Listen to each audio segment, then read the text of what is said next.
During the State of the Nation address, President Jacob Zuma said the country, as highlighted by the National Development Plan and the 20-year review, is faced with the triple challenges of poverty, inequality and unemployment that will continue to affect the lives of many. He said the National Development Plan is going to help bring about the radical socio-economic transformation that is needed. Well, it's now 4 years after the plan was endorsed. Khulekani Mathe, who is the acting head of the National Planning Commission Secretariat, joins us now in studio to talk about this. Good to have you. Thank you very much for being our guest. Good morning, Leanne, and to the listeners. Well, before we start our conversation, let's have a look at what the President had to say, and we can pick up our conversation from there. We have put in place a program of action based on the ANC's manifesto and the National Development Plan. The economy takes center stage in this program. It remains our strong belief that the most effective weapon in the campaign against poverty is the creation of decent work. All right, I think that's how most South Africans feel as well. They want decent work, they need decent work. So the plan has been in implementation for 4 years now. Talk to us about it. How's it going?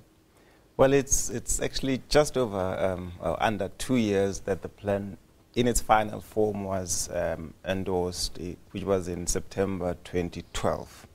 But already various elements of it are being implemented. So the President talked about what is going to happen and what is going to be the focus over the next 5 years. But there have been elements of implementation. For instance, in relation to employment, we already now are 5 months into the implementation of the Employment Tax Incentive Act, which is meant to provide incentives to employers to open up opportunities for young people so that they can gain the experience, which seems to be the only thing that keeps them out of work, because wherever they go, they're asked for work experience, which they don't have. Yeah, yeah. Now, this obviously is a long-term target of 2030, which is where our eyes are and our hopes are pinned on 2030, seeing a radical change. However, are there short-term plans in place to measure the success, to see that it actually is working? Firstly, I think I need to just clarify, because I come across this a lot, where people are saying, but how can you have a plan for 2030 when we have problems now? Yeah. And the assumption there is that this plan is about waiting until 2029 and then starting to do all of the things that we say we want to achieve by 2030. Of course, if we did that, we would never achieve anything.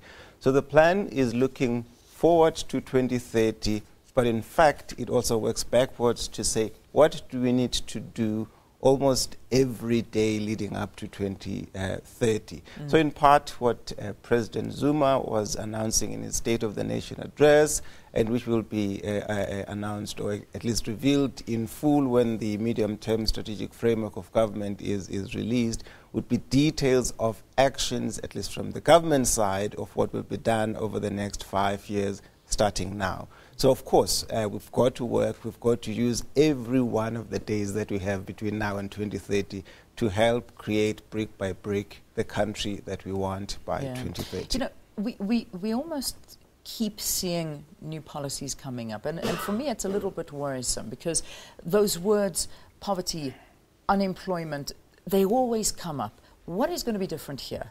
Because if previous policies didn't work, why is this now suddenly going to work? The very idea of having a long-term plan was to overcome that temptation of changing and churning policies far too often, because you come in as a new minister perhaps or head of institution and you want to change things. So we recognize this, that it's actually setting us back because we change policies before they even take effect. Certainly in areas like education, you know that it takes time for any policy to actually yield any meaningful results. So the idea of a long-term plan is so that at least the goals are clear and everybody who comes in knows that they're working towards the same goal. So to minimize the change of policies. Of course, strategies will always change when the need arises, but at least we should stay focused on the same set of goals and objectives. It's not welcomed by everybody, and I mean everybody, particularly the trade unions. I mean, COSATU being one of them. They oppose it. What's the big opposition on their side? Why do they not want it?